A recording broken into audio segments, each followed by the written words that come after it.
The Colorado Supreme Court voted to disqualify Donald Trump from being on the presidential ballot in 2024 in Colorado. That's good news.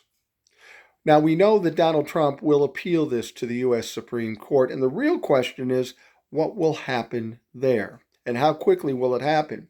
I suspect it's going to happen pretty quickly because they've got to print ballots and get things ready for the election.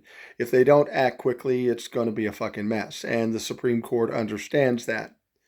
Now, what is the Supreme Court going to rule on this?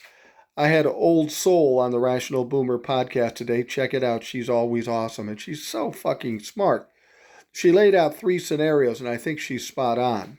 First scenario is this: Supreme Court upholds what the Colorado Supreme Court did, and that effectively takes Donald Trump off every ballot in every state throughout the country. He's done.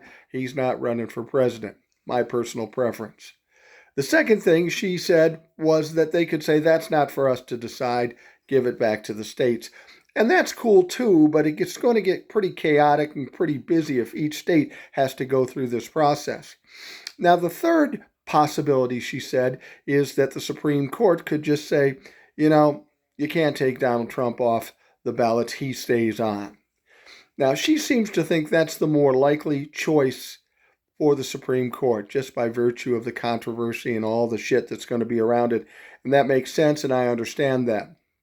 And I said, well, unless the Republicans and the Supreme Court are getting tired of Donald Trump, tired of him dragging down the party and the Supreme Court, maybe the Supreme Court says, hey, here's our chance to cut fucking bait and take him out of the equation and then shut that fucker up for eternity.